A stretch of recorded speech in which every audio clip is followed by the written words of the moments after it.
नमस्कार, Rajesh sir classes में आपका स्वागत है। Class 10 English model paper 2023। यह मॉडल पेपर नए पैटर्न पर आधारित है। इस मॉडल पेपर में 20 क्वेश्चन मल्टीपल चॉइस क्वेश्चन होंगे।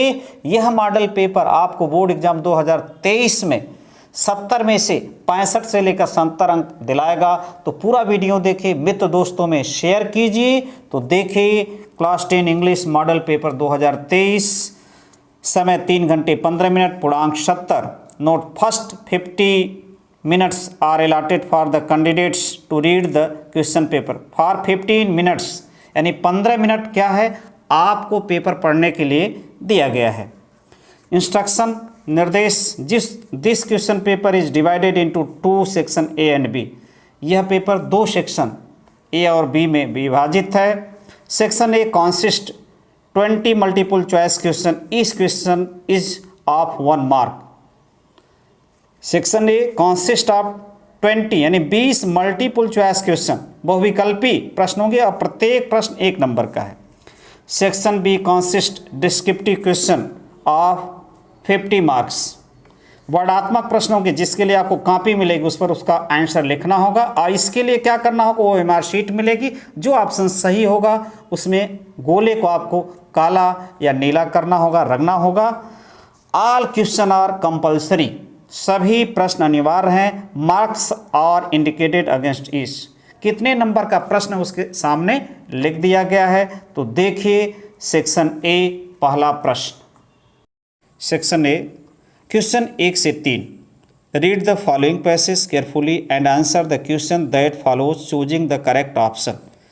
इस पैसेज को ध्यानपूर्वक पढ़ना होगा, इस गद्यांश को ध्यानपूर्वक पढ़ना होगा और इस पर आधारित कितने प्रश्न हैं, 3 प्रश्न हैं।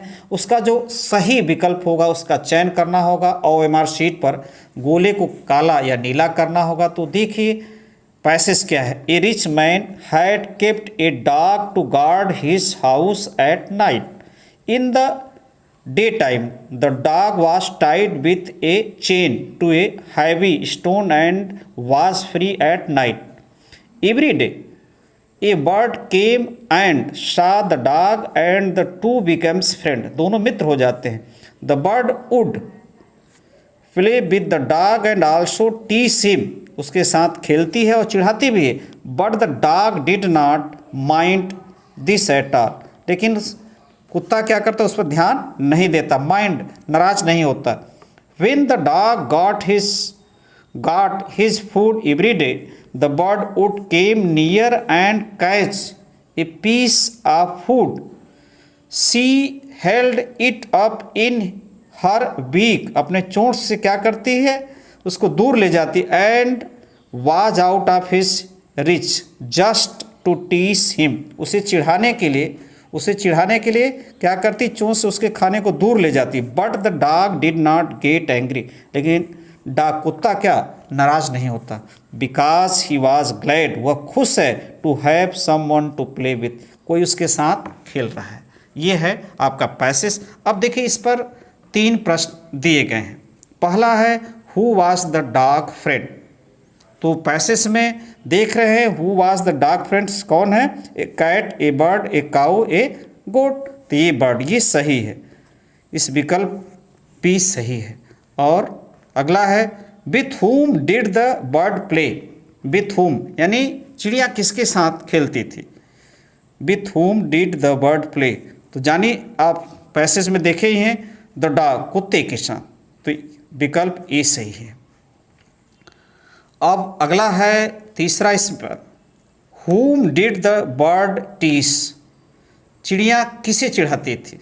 तो अब जान ही रहे हैं क्योंकि पैसेज में है इसका आंसर, वो कुत्ते को चिढ़ाती थी। तो सी विकल्प सही है। अब देखिए अगला क्वेश्चन है 4 से 8 तक। Choose the correct option to answer the following. Grammar पर आधारित प्रश्न है। I dash dash to play with him, give C सा वांट। तो I want to play with him, मैं उसके साथ खेलना चाहता था। ये वांट डी सही है विकल्प, डी ही काला करिएगा ओमआर शीट पर जा कर के। अब यहाँ 5वां है, खाली है। स्टार्स रिवॉल्व अराउंड द सन, यानी आर्टिकल लिख है कि ए लगेगा कि एन लगेगा कि द लगेगा, इसमें से कोई नहीं। तो यहाँ क्या लगेगा, the star revolve around the sun. C सही है विकल्प। अब चलते हैं अगले प्रश्न पर। 6th question, which of the word has correct spelling? कौन सा शब्द सही स्पेलिंग वाला है? तो ए, बी, सी और डी। तो नाइबर यही सही है, क्योंकि ब्रदर यहाँ ई रहेगा, नॉलेज यहाँ डब्लू रहेगा और नेफ्यू PH रहेगा। तो पहला ही सही है, पहला ही विकल्प ऑप्शन सही है विकल्प। और दूसरा है the market oblique I oblique with I oblique I am going oblique to my brother. इन्हें इसको सही क्रम में लिखना है, करेक्ट क्रम में इसको लिखना है। और यहाँ 4 विकल्प दिए गए हैं, तो देखिए कौन सा सही है। I to I am going the market my brother with, ये गलत है। My brother I am going to the market, ये भी गलत है, फॉल्स है। I am going to the market with my brother, ये सही है। सी विकल्प सही है। तो हमारे शीट पर जाकर सी को रंगिएगा। और अगला है प्रश्न 8, ही रन फास्ट। इसके नीचे है, ये एडजेक्टिव है, एडवर्ब है, वर्ब है कि प्रोनाउन है? He runs fast. तो फास्ट जो है एडवर्ब होता है, क्रिया विशेषण, क्रिया की विशेषता बतला रहा है यहाँ पर। तो बी ऑप्शन सही है। अब देखिए 9 से 10 प्रश्न, ये read the passage given below, choose the correct option to answer the question that follows. यानी इस पैसेज को ध्यानपूर्वक पढ़ना है और जो करेक्ट आंसर होगा उसको आपको हमारी शीट पर जाकर काला या नीला करना होगा। ये आपके प्रोज से, जो प्रोज आप पढ़ते हैं उससे है। आई सा that it was not just my freedom that was curtailed, कम किया गया, but the freedom of everyone who looked like I did, that is when I joined the African national Congress, and that is when the hunger for my own freedom became the greater hunger for the freedom of my people. It was this desired for the freedom of my people to live their lives with dignity and self-respect that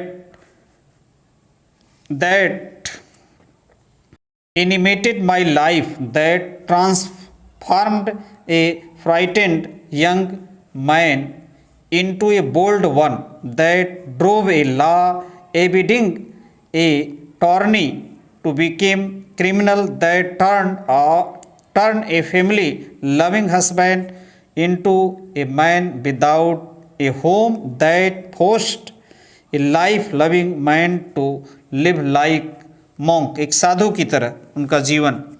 तो इस पर ये passage है और इस पर आधारित 2 प्रश्न हैं और उन प्रश्नों का आप सही ऑप्शन इसी में मिलेगा। तो देखिए द एंटोनिम्स ऑफ कर्टेल्ड, पहला प्रश्न जो है द एंटोनिम्स ऑफ कर्टेल्ड इसी में है, यहाँ पर है कर्टेल्ड। कर्टेल का मीनिंग हिंदी में होता है कम किया गया। तो एंटोनिम्स, इसका विलोम हमें खोजना है। Antonyms certain, reduced, increased, none of this. Curtail माने कम करना, तो इसका इंक्रीज बढ़ा देना, ये सही है। यह कर्टेल शब्द इसमें दिया है और उसका हमें विलोम एंटोनिम्स खोजना है। अगला है who was the African who joined the African national Congress, who joined the African national Congress. तो नेल्सन मंडेला सही ऑप्शन है, क्योंकि नेल्सन मंडेला सही है, क्योंकि ये आपके प्रोज से लिया गया है। तो उसमें नेल्सन मंडेला ज्वाइन करते हैं अफ्रीकन नेशनल कांग्रेस। अब चलते हैं अगले प्रश्न पर। क्वेश्चन 11 से 13, choose the correct option to answer the following question based on prose lesson, आपके प्रोज पर आधारित है। तो देखिए who laughed at any Frank's argument, 1 number का, यानी जितने भी ऑब्जेक्टिव प्रश्न है, मल्टीपल चॉइस एक एक नंबर के हैं, 20 प्रश्न हैं, आप जानते ही हैं। तो यहाँ है who laughed at any Franks argument, कौन हंसता था एनी फ्रैंक्स के तर्क पर? हर मदर, हर फादर, हर फ्रेंड्स, मिस्टर किसिंग। तो सही विकल्प डी है। हाउ ओल्ड वाज वाइली, एक नंबर का ये भी। तो 4 विकल्प दिए। हाउ ओल्ड, वाइली कितने वर्ष का था? तो ये है 5, 6, 7। सही विकल्प डी है। अगला है गौतम बुद्धास चाइल्डहुड नेम, यानी गौतम बुद्धा के बचपन का नाम। देवव्रत, आर्या, सिद्धार्थ, वर्धमान। 4 विकल्प है, तो सही विकल्प सी है। अब 14-15 क्वेश्चन नंबर 14 और 15। Read the given extract and choosing the correct option to answer the following question. यानी ये आपके पोएट्री से लिया गया पद्यांश से उदाहरण है। क्या है? What he is locked in a concrete cell, he strength behind bars, stalking the length of his case, ignoring visitor. ये लिया गया है आपके पोएट्री से ए tiger in the zoo, A tiger in the zoo part से लिया गया है, लेसन से। और इस पर आधारित प्रश्न 2 हैं। पहला the word he refers to, ये जो ही वर्ड है, शब्द है, किसके लिए है? ये टाइगर के लिए है, क्योंकि टाइगर ही जू में कैद है। तो ये है। अगला है इसी पर आधारित, क्योंकि 2 प्रश्न इस पर हैं। हु रोट दिस एक्सट्रैक्ट, यानी इस गद्यांश को किसने कंपोज किया, किसने लिखा है? तो यहाँ पर विकल्प 4 दिए गए हैं। विकल्प कितने हैं? 4 विकल्प आपके सामने हैं, ये देख रहे हैं। तो ये पहला ही सही है, लिस्ली नोरिस, ये सही है। अब चलते हैं 16वें क्वेश्चन पर। क्वेश्चन 16 से 20। Choose the correct option to answer the following question based on footprint without feet, यानी जो सप्लीमेंट्री आपको पढ़ना है उस पर आधारित है। 5 प्रश्न हैं। Who was Tricki, a cow, a dog, a cat, a monkey. तो बी सही, ए डॉग, डॉग का नाम था। 17 एब्राइट ग्रेजुएटेड फ्रॉम, यानी वह कहाँ से स्नातक था? Oxford, Cambridge, imperial college, Harvard. तो एब्राइट हार्वर्ड से ग्रेजुएटेड था। और 18वां प्रश्न, एब्राइट वाज बॉर्न इन, यानी एब्राइट कहाँ पैदा हुआ? Liverpool, London, reading, Oxford. तो रीडिंग शहर से, सिटी से में पैदा हुआ था। और 19 प्रश्न है मटिल्डा ऑलवेज रिमेंड। 4 विकल्प दिए गए हैं। Unhappy, happy, delighted, contented. तो अनहैप्पी, हमेशा दुखी रहती थी। और अंतिम ऑब्जेक्टिव प्रश्न, Bholi was the daughter of dash dash. कौन सा सही है? कलेक्टर रामलाल, इंस्पेक्टर रामलाल, तहसीलदार रामलाल, इंस्पेक्टर रामलाल और नंबरदार रामलाल। तो डी विकल्प सही है। अब चलते हैं अगले प्रश्न पर। Section B, question number 21। Read the following passage carefully and answer the question given below it. Read the following passage, यानी इस पैसेज को ध्यानपूर्वक पढ़ना और इस पर आधारित प्रश्नों का उत्तर देना है। अब हमें कॉपी पर लिखना होगा इसका आंसर। तो देखिए, we sometimes think that it would be very nice to have no work to do. हम कभी कभी सोचते हैं कि जब हमारे पास काम नहीं होता तो हम बहुत खुश होते हैं। हाउ डू वी इनवी, ईर्ष्या करते हैं। Rich people who have not to work for their living but can do just what they please all the year round. यानी हम इनवी करते, ईर्ष्या करते धनी लोगों से जिनके पास जीवन जीने के लिए काम नहीं है, but can do just what they please all the year round. 8 when we feel this we make mistake, हम मिस्टेक करते हैं। sometime they are tired of having nothing to do. Most of us are happy when we have regular work to do. यानी हमारे पास यदि लगातार कार्य है तो हम हैप्पी होते हैं. The first thing work does for us to is to give happiness. The first thing work does for us is to give happiness. The work gives us self-respect. The work gives us self-respect. The idler, निठल्ला व्यक्ति, आलसी व्यक्ति, however rich, lives on the work of others, but the honest worker who earns his living by useful toil can hold up his head and respect himself. Lastly, regular work helps us in building up character. It teaches us such good habits as punctuality, carefulness, and faithfulness in work. It is the man who works, not the idler, that as a rule develops the best character. ये है passage और इस पर आधारित ये screenshot आप ले सकते हैं. और ये है पैसेज, स्क्रीनशॉट लीजिए. और इस पर आधारित प्रश्न है.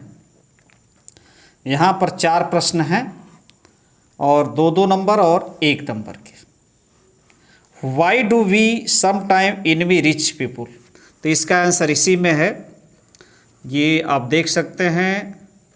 Rich people who have not to work for their living but can do just what they please all the year. यानी पूरे साल उनके पास जीवन के लिए कार्य तो नहीं है लेकिन पूरे साल खुश रहते हैं. यही इसका आंसर है. अगला है what are the benefit of regular work. अगला प्रश्न है what are the benefit of regular work. तो इसके बहुत बेनिफिट है. रेस्पेक्ट मिलता है, इसी में है, आप लिख सकते हैं. Find out a word in the passage which means respecting one's own self. Find out the word in the passage which means respecting one's own self. तो इसमें है, इसके लिए जो शब्द है ये सेल्फ रेस्पेक्ट ये होगा. और अगला जो प्रश्न है अंतिम जो 1 नंबर का है, find out a word in the passage which is opposite of the man who works. Find out a word in which passage which opposite of man who works. जो आदमी कार्य करता है उसके अपोजिट शब्द को खोजना है. तो इसमें देखिए ये है इडलर, ये इसी में है, ये शब्द है, इसका आंसर यही है. तो आप लिख सकते हैं. इसी प्रकार के प्रश्न हैं. अब चलते हैं अगले प्रश्न पर. Question number 22. Write a letter to your friends inviting him to attend the marriage party of your elder brother. 4 number का या तो ये या तो ये, दोनों में से एक ही. Write an application to the principal requesting him to make a regular arrangement for evening games. अब अगला प्रश्न है 23. Write a report on the Republic Day celebration in your school in about 80-100 words. यानी 80 से 100 शब्दों में गणतंत्र दिवस, रिपब्लिक डे, गणतंत्र दिवस जो मनाया गया आपके विद्यालय में, स्कूल में, उस पर आप एक रिपोर्ट लिखना है. और 6 नंबर का है या तो ये या तो ये. Right A descriptive paragraph on A hill station in about 80-100 words. यानी 80 से 100 शब्दों में या तो एक पैराग्राफ लिख के, डिस्क्रिप्टिव वर्णनात्मक पैराग्राफ, थोड़ा सा बड़ा, हिल स्टेशन जो आपने देखा है. अगला प्रश्न है, यहाँ से ग्रामर शुरू हो जाता है. Rewrite the following by the changing into indirect speech. इसको आपको इनडायरेक्ट स्पीच में लिखना है, अपने से करिएगा. 2 नंबर का है. Change the following into passive voice. इसको पैसिव वॉइस में चेंज करना है. स्क्रीनशॉट लेते हैं. 2 नंबर का है, अपने से करिएगा. पंक्चुएट द फॉलोइंग, यानी पंक्चुएट करना है. कैपिटल लेटर और कहाँ स्मॉल लेटर रहेगा, कहाँ कामा रहेगा, ये सब करना है. ये 2 नंबर का है. और यहाँ ट्रांसलेशन है आपके सामने, 4 नंबर का है, स्क्रीनशॉट ले सकते हैं, अपने से करिएगा, स्क्रीनशॉट लीजिए। अब चलते हैं अगले प्रश्न पर 25वां प्रश्न, answer the following in 30-40 words, यानी 30 से 40 शब्दों में आंसर लिखना है। आपके बुक प्रोज से है 3 नंबर, या तो ये करिए, दोनों में से एक करना। 3 नंबर का अपने से करिएगा, अपने बुक से करिएगा। और ये है what is Coorg famous for, 3 number, या तो ये तो ये 25वां 6 नंबर का है। ऑप्शन इसमें दिया गया है कि या तो इससे करिए, या तो 26वां प्रश्न जो आपके सामने ये है 4 नंबर का, answer any one of the following in about 60 words, यानी 2 दिया है, एक ही का आंसर देना, 4 नंबर का है। ठीक है, इसमें से पहला या दूसरा करिएगा। अब 27वां प्रश्न जो है आपके सामने, what would the tiger do in the forest, या तो इसका, ठीक, या तो ये करना है, what would the tiger do in the forest. ये पोएट्री से आपके है, या तो ये करिएगा, या तो देखिए right 4 lines from one of the poems given in your text book, 4 line की कविता लिखनी है, पोएम लिखना है, और जो कि इस पेपर में नहीं दिया गया है। अब चलते हैं अगले प्रश्न पर। Question number 28, right the central idea of the any one of the following, 3 number का है, चाहे इस पर इसका लिखिए सेंट्रल आइडिया, या तो इसका। अब अगला प्रश्न जो है ये आपके है सप्लीमेंट्री रीडर से, फुटप्रिंट विदाउट फीट से, 3 नंबर का है। देखिए answer any one of the following in about 30-40 words, 30 से 40 शब्दों में आंसर देना है, 1 का देना, 2 दिया गया है, 1 का देना है। और अंतिम प्रश्न जो है 4 नंबर का है, ये भी आंसर एनी वन ऑफ 1 का देना है, 2 दिया गया है, 4 नंबर का ये है। नमस्कार।